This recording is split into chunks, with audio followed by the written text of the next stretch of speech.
ముఖ్యమంత్రి గవర్నర్ను కలిసి సమయం తీసుకున్నారు. ఈ ఏర్పాట్లన్నీ పూర్తయ్యాయి.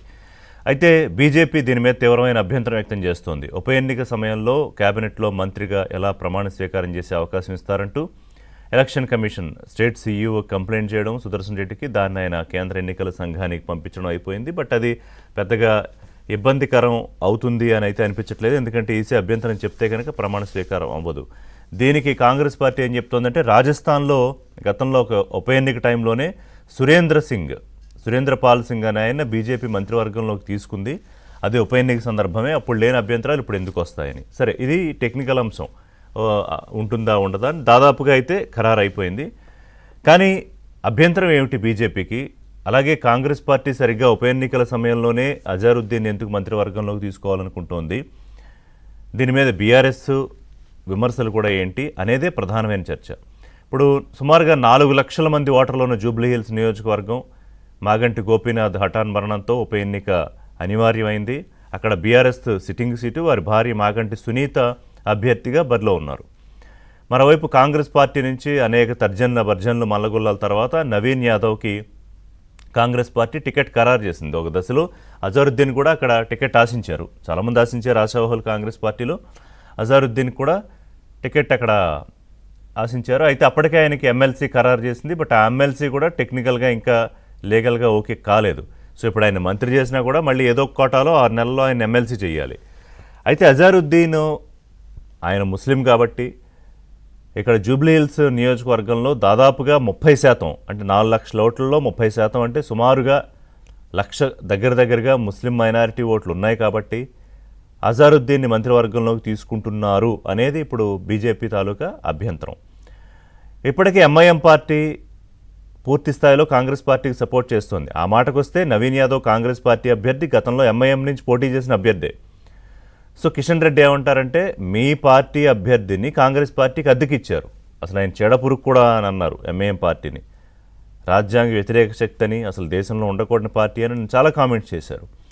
సో అలాంటి నవీన్ యాదవ్ విషయంలో మరి ఎంఐఎం పార్టీ సపోర్ట్ చేస్తున్నా కూడా పూర్తి స్థాయిలో ఎంఐఎం వెనకాల ముస్లిం మైనారిటీ ఓట్లు ర్యాలీ కావా అని ముఖ్యమంత్రి భావించారా? అందుకే హడావిడిగా అజారుద్దీన్ని మంత్రిని చేస్తున్నారా?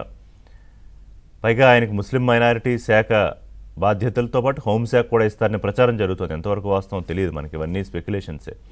కానీ ఎందుకు ఇంత రాద్ధాంతం జరుగుతోంది? బీజేపీ ఎలక్షన్ కమిషన్కి ఫిర్యాదు చేయడమే కాకుండా ఆయన మీద అనేక కేసులు ఉన్నాయి అని ఆయన్ని ఒక దశలో దేశద్రోహి అని కూడా మాట్లాడుతున్నారు.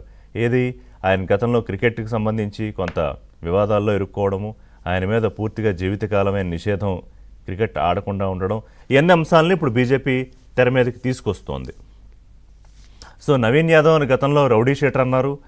ఇప్పుడేమో అజారుద్దీన్కి మంత్రి పదవి ఇవ్వడం మీద బీజేపీ అభ్యంతరం వ్యక్తం చేస్తుంటే, మరోవైపు బీఆర్ఎస్ కూడా ఇక చివరి నిమిషంలో ఆపద మొక్కులు మొక్కుతోంది కాంగ్రెస్ పార్టీ. ఎందుకంటే తేలిపోయింది, ప్రజల్లో కాంగ్రెస్ పార్టీకి లేదని, ఓటంపాలు అయిపోతుందని, బీఆర్ఎస్ సీట్ అని తెలిసి ఏదో రకంగా ప్రయత్నం చేసి పరువు కాపాడుకోవాలనే ప్రయత్నం చేస్తోందనేది బీఆర్ఎస్ వర్కింగ్ ప్రెసిడెంట్ కేటీఆర్ చేస్తున్న విమర్శ. ఇక కాంగ్రెస్ పార్టీకి ఏంటంటే, ఒకటి సిటీలో సీట్లు రాలేదు గతంలో జరిగిన ఎన్నికల్లో. తర్వాత ఏదో ఉప ఎన్నిక వస్తే కంటోన్మెంట్ ఒకటి కాంగ్రెస్ పార్టీ ఖాతాలో పడింది అనుకోండి. బట్ ఇప్పుడు జూబ్లీహిల్స్ ఉప ఎన్నిక గెలవడం అనేది పార్టీ ప్రెస్టేజ్కి, వాళ్లే చెప్పుకుంటున్నట్టు 22-23 నెలల పాలన రెఫరెండము, అలాగే రేవంత్ రెడ్డి కూడా ముఖ్యమంత్రిగా ఇంటా బయట నేను ఈ సీటు గెలిపించుకోగలిగాను అని చెప్పి ఒక మరింత బలపడడానికి ఒక అవకాశం. ఎందుకంటే ఈ మధ్య అనేక ఊహాగానాలు వస్తున్నాయి కదా. ఎవరో మల్లికార్జున ఖర్గే దగ్గరికి వెళ్ళారు కొంతమంది మంత్రులు, ఆయన మీద కంప్లైంట్ చేశారు, ఆయనకి ఇక్కడ ఫ్రీ హ్యాండ్ లేదు, మీనాక్షి నటరాజన్ కనుసనల్లో ఇక్కడ పాలన నడుస్తోంది. ఈ రకరకాల ఈ మధ్య వచ్చిన మంత్రుల మధ్య విభేదాలు, ఒకళ్ళనొకళ్ళు బహిరంగంగానే బయటపడి మాట్లాడుకోవడం, ఇవన్నీ చూస్తే కనుక వీటన్నిటి నేపథ్యంలో జూబ్లీహిల్స్ గెలవడం అనేది చాలా ముఖ్యం కాంగ్రెస్ పార్టీకి. సరే, నేను ముఖ్యమంత్రి బట్టి కూడా మాట్లాడుతూ, భారత క్రికెట్కు సుదీర్ఘకాలం సేవలు చేసిన అజరుద్దీన్ కన్నా ఎవరుంటారు? ఆయన దేశం ఖ్యాతిని ప్రపంచం ముందు నిలబెట్టారు. సో ఇవాళ బీజేపీ ఆయన్ని అడ్డుకోవాలనుకోవడం, వాళ్ళకి ఒక ఓటమి మీద వచ్చిన భయం, అలాగే ఆల్రెడీ ఇప్పుడు బీఆర్ఎస్తో కలిసే పనిచేస్తోంది బీజేపీ అని, ఇద్దరూ హ్యాండ్స్ ఇన్ గ్లోవ్ లాగే పనిచేస్తున్నారు కాంగ్రెస్ పార్టీని ఓడించడానికని. సో మొత్తం మీద ఒకవైపు తుఫాను వ్యవహారం, ఇటు మొంతా తుఫాను ఆంధ్రప్రదేశ్ నుంచి తెలంగాణ నుంచి ఛత్తీస్గఢ్, ఆ తుఫాను మధ్యలో ఈ జూబ్లీహిల్స్ ఎన్నిక తుఫాను కూడా మాటలు గట్టిగానే ఉన్నాయి, ఒకళ్ళనొకళ్ళు ఆరోపణలు కూడా గట్టిగానే చేసుకుంటున్నారు. ఒక బ్రేక్ తీసుకుందాం. బ్రేక్ తర్వాత అసలు బీజేపీ అభ్యంతరం ఏంటి?